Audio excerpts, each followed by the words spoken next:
Hello everyone, welcome back to my channel. If we have not met, my name is Alyssa. I'm a board certified family nurse practitioner currently working in aesthetics. I make videos on healthcare, lifestyle, fitness, and travel.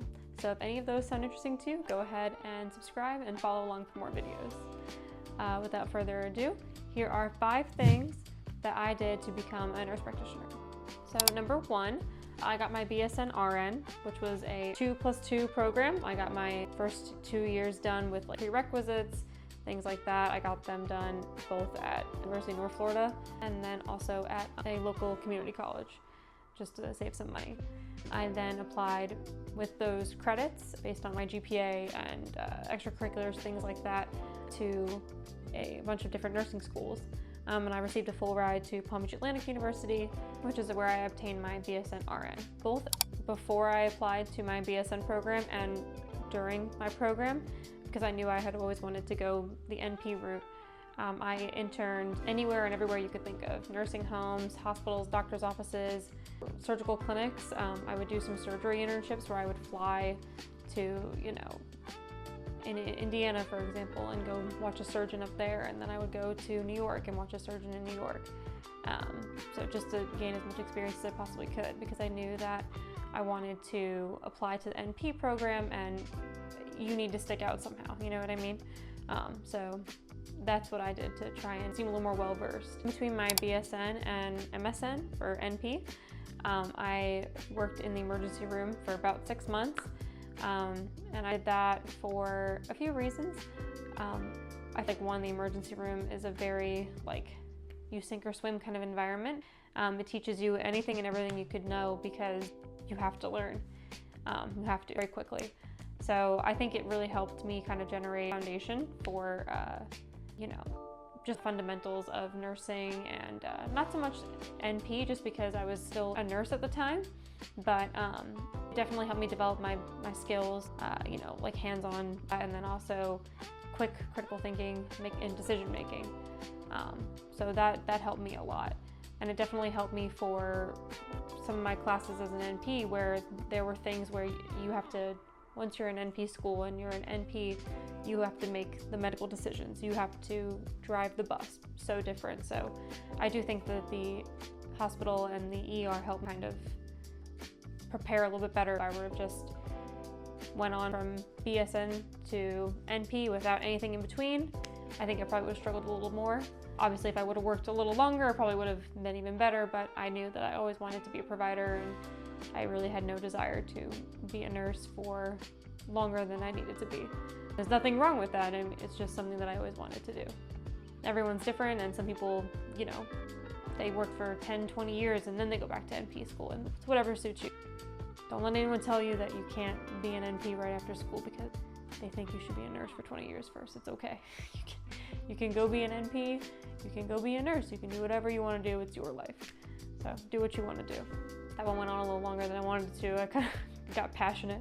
So when it came to actually applying for an NP program, I had a couple in mind that I really had wanted to get into, but I think it's important to make sure that when you're applying to these programs that you do your research, because some of them are going to promise you everything under the stars, and it's just not the truth, right? You want to make sure when you're going into a program, they are going to pick your clinical sites for you. You do not want to have to be studying and working and doing all this stuff and picking your own sites and making the contract agreements and all these things on your own. That's not your job. That's somebody else's job.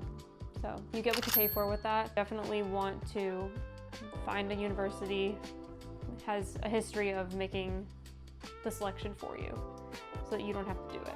It was also very important for me when selecting a university that the board pass rate was above 90 at the very least, because you spend so much money and so much time.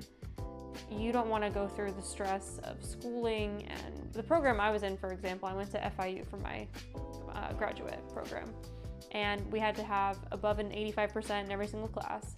So that's on every single test, on every single assignment. Everything had to be above an 85. Your average had to be above 85 as well.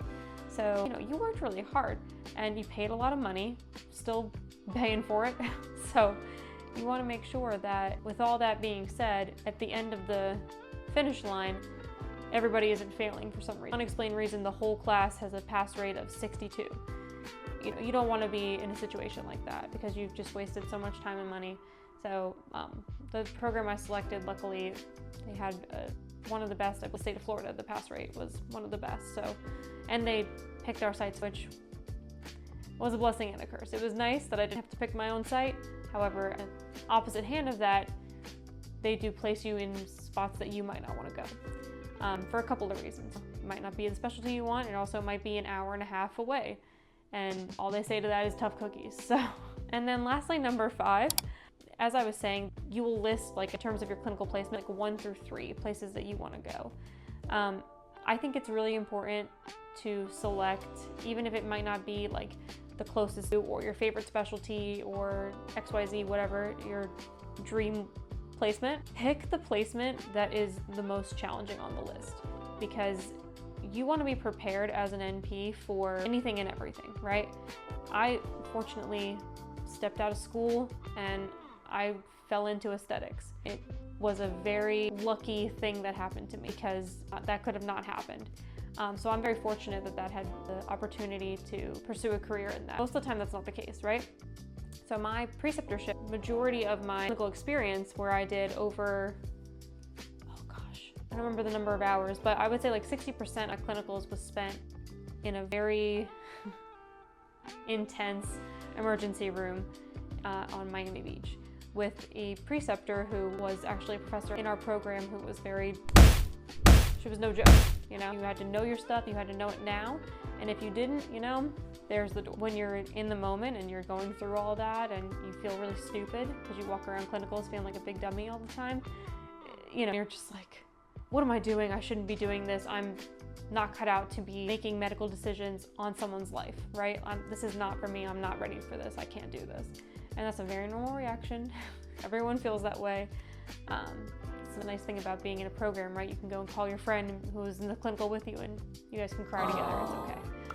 It's worth it in the end because you walk out of there, you pass your test, no problem. Like barely any study, no problem. It was easy peasy. You're fine. You are prepared in the event that you do get a job, like in the emergency room or in the ICU or PACU, whatever, somewhere where you're gonna have to like know what you're talking about. You get that job, you ace that interview, no problem, they love you, and you're not gonna, God forbid, make a medical error that's gonna ruin somebody's life or take it away, right? You don't wanna be in that position. As I said, I'm very fortunate where in the line of work that I am in, the chances of that happening are incredibly rare. Obviously, things can go wrong every day, right? So things can happen all day long. Someone could walk into the aesthetics clinic for Botox and have a heart attack. Things can happen. But I know that I'm prepared at the end of the day to handle it. I can handle the situation.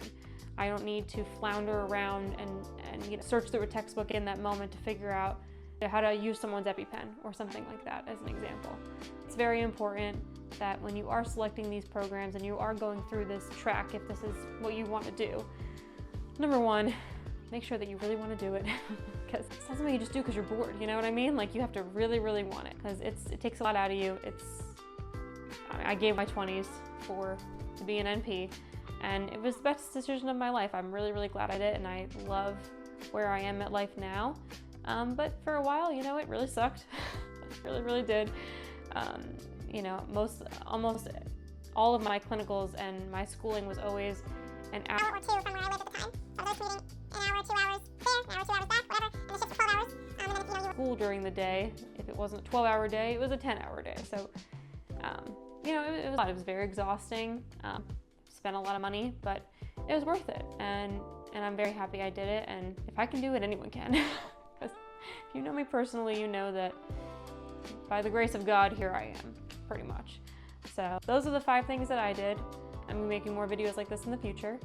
And if you have any other specific questions or you want to know anything else about my journey and how I got to where I am, more specifics, anything like that, just let me know in the comments below. And you can, follow along and see where we end up. Go ahead and click on either of these 2 videos here, and I'll see you in the next one.